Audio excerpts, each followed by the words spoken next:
Bonjour les amis de Radio Camino.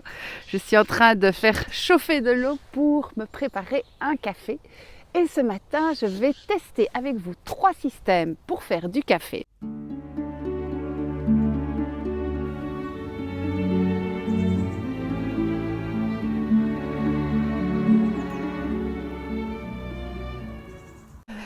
Les ingrédients de base pour un bon café, c'est du vrai café si possible de qualité et de l'eau bouillante. Voilà justement que l'eau arrive à ébullition sur mon petit réchaud. On va tester d'abord le filtre classique.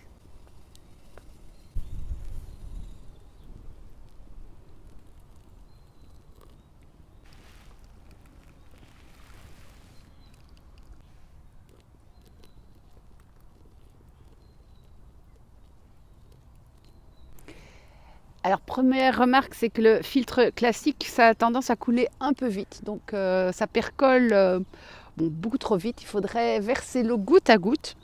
On va voir si le café est assez fort ou s'il fallait un petit peu plus le laisser infuser. Bon, pour le premier café, ça passe. Je crois quand même qu'il est fort léger. Je vais faire un petit test en glissant. Non, ça va, il a une bonne couleur de café. C'est correct. Bon, l'avantage de ce filtre, c'est qu'il est ultra léger, il se replie et il se lave, à la différence du filtre en tissu. N'essayez pas avec un simple filtre en papier. En tout cas, moi, j'avais essayé avec un papier réutilisable. Vous savez, ces beaux petits filtres bruns. Et le fond du filtre a fondu dans ma tasse et tout le marc de café est tombé dans la tasse. C'est dommage que je n'ai pas filmé. Mais donc, clairement, le filtre en papier, c'est pas la peine d'essayer. Il faut quand même un filtre solide si on veut faire du café en bushcraft. Alors ça, c'est un petit système que j'ai trouvé au Portugal dans une quincaillerie que je trouve tout mignon. Dommage qu'il y a le petit truc rigide là en plastique parce que dans le sac, ça prend plus de place. Donc je vais le suspendre au-dessus de ma tasse, mettre de l'eau bouillante par toute petite dose et on va voir ce que ça donne. Alors déjà, ça percole plus lentement, ce qui n'est pas mal pour faire du vrai café. Par contre, au niveau nettoyage, ce sera moins évident et en plus, le filtre mouillé. Donc, à voir si c'est vraiment pratique en camping et en randonnée.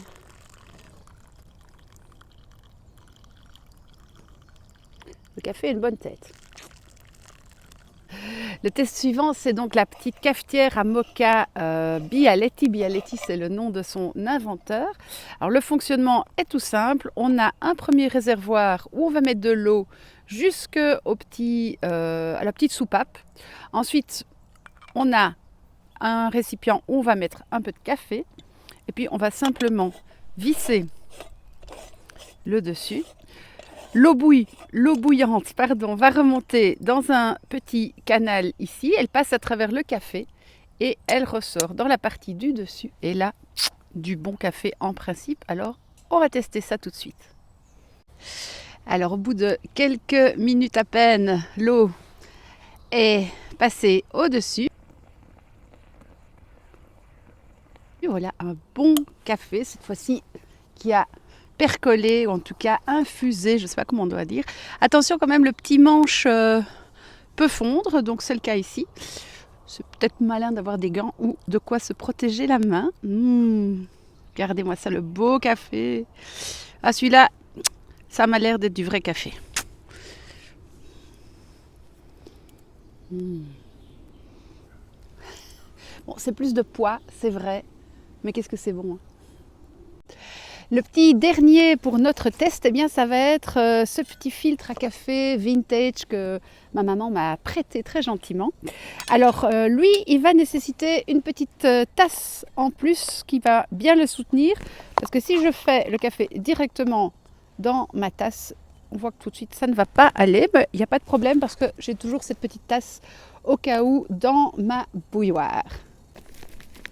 Alors, on enlève le petit couvercle, on met le café dans le fond, voilà, hop, bien tassé, comme ceci, et puis l'eau bouillante.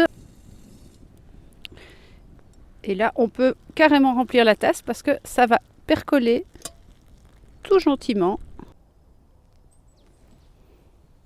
Alors l'avantage de ce système, c'est qu'il va percoler tout doucement, contrairement aux petits filtres en tissu ou en synthétique.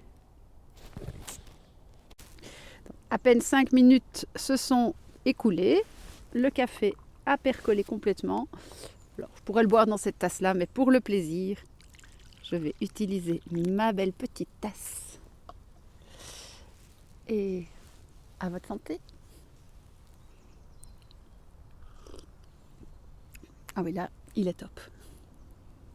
Bon alors, quel va être le meilleur moyen de préparer du café en bivouac entre la Bialetti, le petit filtre inox des années 60 ou les filtres réutilisables en tissu et en synthétique? Ah ben, bon, celui-ci, on va tout de suite le recaler. D'abord parce que c'est assez crado. En plus, pour le nettoyer, ben, ce ne sera pas possible. Il va être mouillé dans le sac.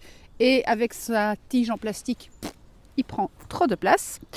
Par contre, j'ai beaucoup de mal à choisir entre ces deux-ci. Alors, il faut être honnête, la Bialetti, il n'y a pas besoin de bouilloire, tandis que le filtre va nécessiter également de transporter la bouilloire. Alors, ce qui serait idéal, c'est si la Bialetti pouvait servir de bouilloire, mais malheureusement, j'ai testé et je n'arrive pas à bouillir de l'eau dedans. Du coup, comme j'aime bien avoir ma bouilloire, je vais laisser ma Bialetti, prendre ma bouilloire et pour la rando, je vais prendre mon petit filtre tout léger qui m'a quand même fait un très bon café ce matin, soyons honnêtes, même s'il percolait un peu plus vite. Et puis pour le bushcraft, là où je peux me permettre d'avoir un peu plus de poids, eh bien, je vais garder Bialetti qui est quand même le meilleur de tous les cafés. Sur ce, je vous souhaite de bons cafés en bushcraft et bien entendu, vous pouvez aussi prendre du lyophilisé, mais c'est moins marrant quand même.